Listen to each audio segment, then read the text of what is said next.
Alright, in the following video we're going to be taking a peek at 3 emerald cuts, and I've just been reviewing these diamonds and I think it's going to be best if I pick them up in the tweezers and hold them, because I want to give you, they don't tend to sit straight in the tray, and I want to give you guys in my viewing audience a good bird's eye view to these. This first one here, okay, as I'm gazing at these here, this one is a little under 1.5 carats.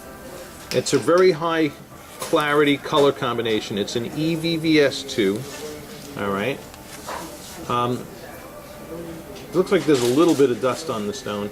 There is some leakage in this emerald cut, but it's, I mean, all emerald cuts, let me qualify that statement, all emerald cuts have leakage in them to some degree, of course. This one had a little bit going on under the table, so if you see how it has those lighter areas under the table facet, okay, where those are actually portions where you can see through the stone back to the gray behind it.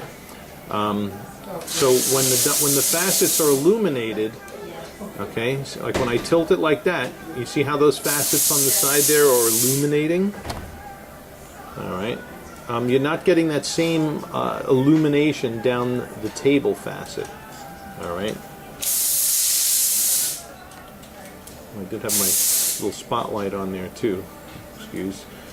So, this isn't a bad emerald cut, but look when we get to the next one. Watch.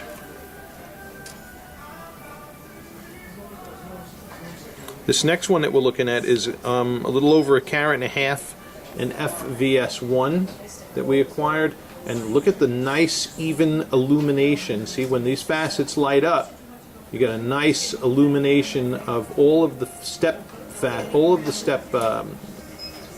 steps leading down under the table as well.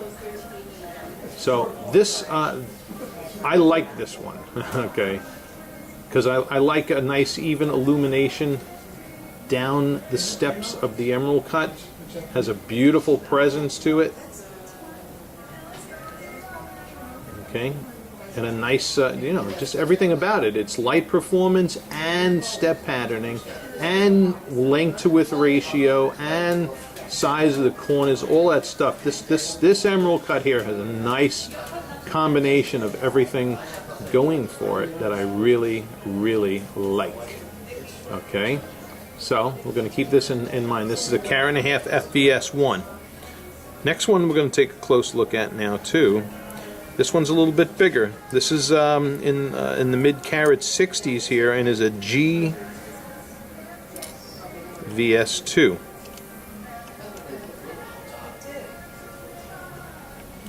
Okay. This one has another nice illumination going down the steps. You can see all those facets lighting up from edge, going across the belly to edge. Alright, so I like this one too. This is another nice looking emerald cut. Very pretty. Alright, so in this lineup here, my 2 top picks would be the second one and this third one. Alright. Let me see if when I lay these on the tray, I'll try and give you a, you know, usually when I'm showing these videos, I have the diamonds lined up on the tray. Certain shapes, though, we have trouble having them get to sit straight. You know, and I like everything to be sitting straight and even illumination when I'm shooting these. Now, what I was doing was best, keeping them loose in the tweezers, see, because everything's lighting up at different times and they're not.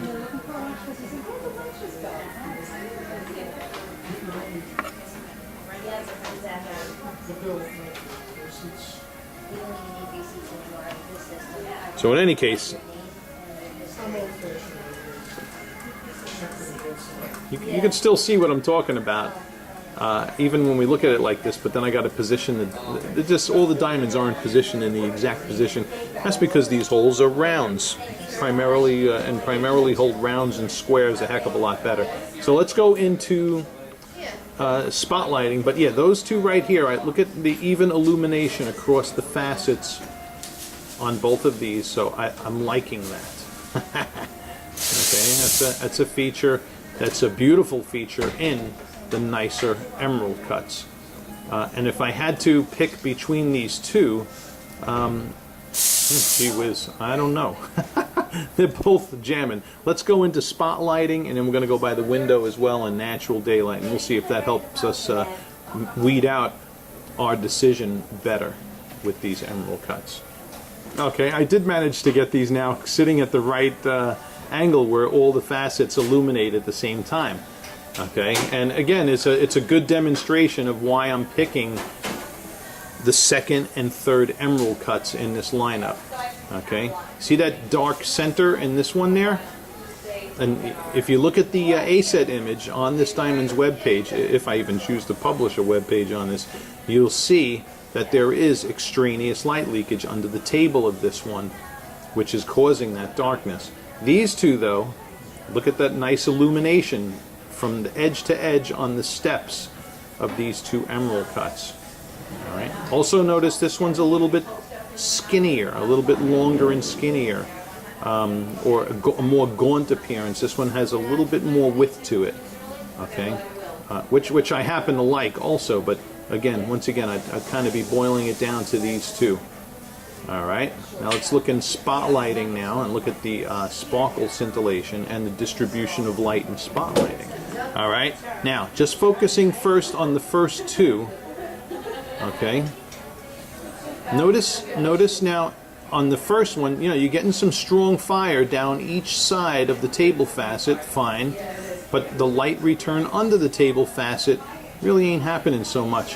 Whereas on this one, you're getting light from edge to edge. Okay, you're getting good strong fire on the edges of that one, but you know, we want to see good light return coming down the table facet as well, and we're getting it also in our third one. Okay, that one in the mid 160s there. So this is our weaker spotlighting of the two here, and this also kind of confirms for me that you know, the choices that I'm suggesting here with this FVS1 and this GVS2. Alright, we're going to go into a little bit stronger spotlighting. That'll also help us differentiate.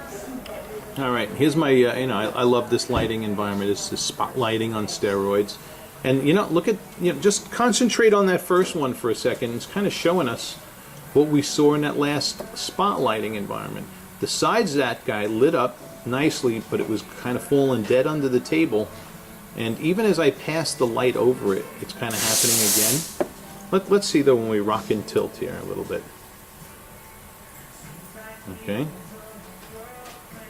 So as light is hitting these the crown facets of the diamond, see how we're getting that light return under the table facet nicely here on both of these guys. Okay. So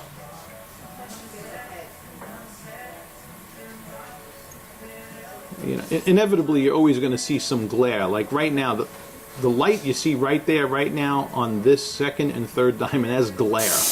All diamonds are going to show you glare, even the worst cut diamond in the world. So don't look at that as brilliance. Those aren't internal reflections. Okay. So look at see the distribution of light. That's a beauty too. So I'm still sticking to my guns here with these two, and I suspect I'm going to continue to stick to my guns when I go by the window now, because now we're going to look at these in natural daylight. But at the same time, don't think I'm blasting this diamond and saying it's a disgusting diamond. It's not by a long shot. Okay, but you know, since we're picking and we can cherry pick, you know, I'm really liking these two. Alright, so different factors may sell you on one of these or the other. The shape appeal of one of you may like a more gaunt stone, you may like one a little more girth to the, or width to the stone, like in this carat and a half. But all these are great length to width ratios for emerald cuts. all jamming. All right, let's go by the window. All right, and here we are in natural daylight. And here is again, this is the one that was a little bit under a carat and a half. All right, and here is the carat and a half. Look at that. That is beautiful. So, suspicions confirmed. All right. So I'm, you know, like I said, this isn't a complete wreck yet. But you know, the darkness under the table is just kind of getting to me. So I'm nixing that one. And I think you'll agree. This guy here, this is a beauty. This emerald cut is a beauty. A carat and a half FBS1. So, beautiful, beautiful option here. Let's bring that that one in the mid 160s up now. All right. Now, in my left hand, I have this is that carat and a half FBS1 again. Beautiful. Look at that. I love it. Love it, love it, love it. Okay. And here is the GVS2. It's got FBS1 on the left, GVS2 on the right, and look at the nice illumination of facets in the facets of that one too. So we got some beautiful step patterning going on in these guys. I've just made an executive decision to publish the data on both of these diamonds because I'm interested now to see the A-sets and diam X-rays and the amount of light leakage and everything else in these emerald cuts. I know for a fact this one's going to have beautiful results, and I'm really confident in the results of this one as well. That dark square, see, there's a little bit of, see that dark long rectangle is like a square going on in the middle of that one. I mean, no, that wouldn't nix it for me. This is still a good emerald cut here on the right. But I'm thinking to myself, if I had to choose between these two, you know, I might side with this FBS1. I don't know. They're both gorgeous. They're both looking good. But I am getting a little more, I think I'm getting a little more darkness in this one on the right than I am in this carat and a half. So, I'm going to want to see some techie data on these as well before I make, you know, pull the final trigger there. But, yeah, look at that. Both of these guys will lighten up nice. Okay. And that wraps this one up. So, if I have a preference in these two, maybe a slight edge for this carat and a half, FBS1. I also like the length to width ratio of this one. I do like the slightly wider belly on it. I certainly love its optics. So there are little nuances maybe that might sway me towards this carat and a half, but this carat, this one in the carat 60s is pulling a really close second for me in this analysis. All right, but that's my assessment. That's my honest assessment, and I'm sticking with it. All right, all the lighting environments just confirm to me, one after the other, the superiority of these two in particular. And for me in particular, this carat and a half also, this carat and a half FBS1, absolutely stunning. And that wraps this video up. Thank you for watching. I hope that it's helped. And if you are interested in learning about diamonds and want to see more, subscribe to us here on YouTube and on Facebook. Links are in the description. And learn along with me as we adventure in diamonds. Bye-bye.